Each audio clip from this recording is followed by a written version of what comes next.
how do we learn to work with the life force in a way that is not violent? I felt appropriate to record this video out here by the pool, which I just was cleaning this morning, and it's just been a really nice day. I want to use this opportunity to share about Nauli Kriya and the process of development of Uddiyana Bandha. This aspect of Hatha Yoga practice, I think, is, at least when I discovered it and started to apply it, became perhaps the most valuable key to like development, development physically, development energetically, and I believe psychologically too, like mentally, emotionally, because I think that all of those pieces tie together with the physicality and with the energeticality. I don't know if that's a word, but the energetic nature of our being, right? And so the first thing before diving into Nauli Kriya is I kind of need to sell you on, or maybe I don't need to sell you on this, but as practitioners, we need to be sold on the idea that we are energetic beings, and understanding, I think, what that means, like what does it mean to be an energetic being, and how to work with that understanding on a practical level. Meaning, first understanding, well, if I'm an energetic being, what is the impact of knowing that on my life, right? But more importantly, what am I doing to cultivate a relationship to that understanding so that I have multiple layers of my being participating in the discussion? I don't know if that makes sense, but that's like how I conceptualize it. Because when we're talking about energy, we're talking about something that, sure, we can have a concept around it, but again, what does it mean practically? So the yogis are the ones interested in that study, right? Like you, as a practitioner of yoga, are someone who's interested in that study of energy. And of course, we know that the yogis refer to this energy as in its most primordial form, the Shakti, right, the mother. But then in its embodied form, the Prana Shakti, right, the movement of the life force. Which inside of our being there is a movement of life force, right? At least that's the theory that we are exploring together as yogis. So we have this life force that's working through us and it's doing things. Well, what are those things that it's doing, and how does it do those things? How do my sense organs function? Like, how does energy move through me to create the world that I am experiencing? Right? That requires energy in some way. Like there's raw energy that's being structurized through my brain and through my nervous system, because we evolved our sense organs and our brains and our nervous systems and our bodies. We evolved them to on a couple levels. First of all, to pass on the genes, right? To carry on the story of our legacy. Right? That's like on a genetic level, that's what's happening. Our genes have carried the memories and the experiences that we've had as life forms evolving up into this point so that they can continue. Right? So that's like a basic way of looking at it. And I think it's important to start there, because that's where what we're limited by, right? Those are the limitations that we have in our situation as a human organism. Right? We're limited by our senses. Our senses actually don't perceive what is the totality of what's there in the objective universe. Our senses are only perceiving a fraction of that. And to tie this back into that, into the conversation about life force and prana, well, it's said that the prana is what is compelling these senses out into the world to grasp and to create the universe, or the relative reality that we are perceiving as humans, as in our human organism, through our five senses. So that step of understanding this is the key to understanding the when we talk about pranayama practice, for example. Pranayama practice as the regulation of this life force, not just the regulation of the breath, but the regulation of the life force, the prana, and how it operates through us, and how we can actually start to gain control over that movement. And I hesitate using the word control because it can come with this idea that we are manipulating or dominating that energy in some way. But the again, tying this all back into yoga, right? The first step of yoga is ahimsa, nonviolence.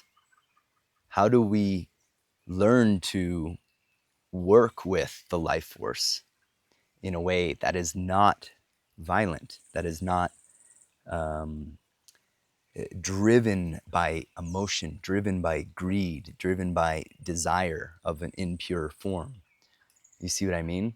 So this is why this conversation starts to get really nuanced, and is something ultimately that we have to experience and practice to arrive at the experience, right? So with all of that kind of contextualized, this, we're talking about, well, what does it mean to be an energetic being, and how does building a relationship to that energetic quality of me improve my life in some way, or bring about a result that is beneficial and favorable, and I like to use the word harmonious, yeah? As this interconnection between us and the world outside of us is a two-way street. Just like we were saying, our senses are creating or co-creating the universe, filtered through our brain and our nervous system. So how to enter into the most balanced and harmonious relationship from inner to outer? Well, the yogis say that that's this understanding and this relationship of the life force. Nauli Kriya, the rolling of the abdomen, progresses from Uddiyana Bandha. Uddiyana Bandha is seen as the flying upward lock, or the flying upward tie. The thing about those, these are things that we do with our body, right? So I'm applying the mind to engage in that process, to create that activity, which then brings my awareness and my attention to something that's happening inside. You following me so far? Therefore, I am training my awareness and my attention to something that's happening inside, and creating a sort of a link or a marriage between the two, a yoga, right? One of the translations of the word yoga means to yoke, to bring together.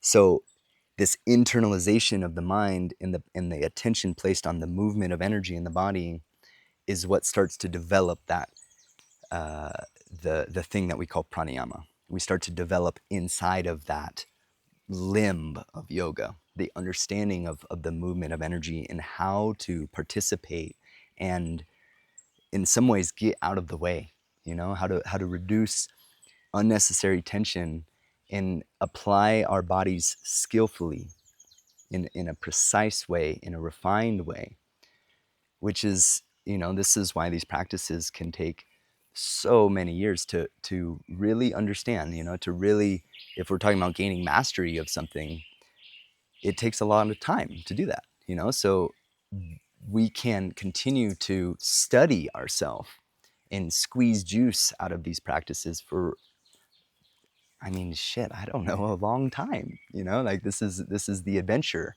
that we're up for as yogis. With Uddiyana, it is an ongoing development. It is a continual exploration and a refinement, and a paying attention to the subtleties, and refining and refining and refining. Which is why in this video, I don't want to give too much technical breakdown. I'm really wanting to leave a little bit of room for the mystery and the exploration, because on a technical level, like the breakdown is as follows: Uddiyana Bandha, first stage, right? End of exhale, hugging in. That process, working with that, trying to understand what's happening there. Then at some point, introducing or adding to the mix Agnisara, the pumping. Again, paying attention, observing, noticing what's happening there. And then eventually, when we lean side to side and begin to isolate the different sides of the muscles there at the midsection, we can start to roll the rotation, Nauli Kriya, right? I don't want to look at the camera while I do it. It'd be kind of weird. So we have this progression, but inside of it is enormous amounts of information that are knowledge and wisdom in the body that is unlocked in the experience, in the journey of exploring what on the outside looks, oh yeah, the person's just drawing their diaphragm in and hollowing out their abdomen. Appears simple on the outside, but on the inside, right?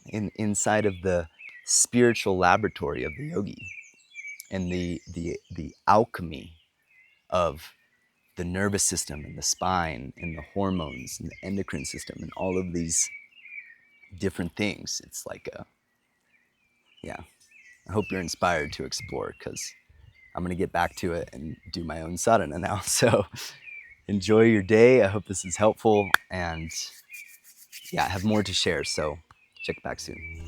See you guys.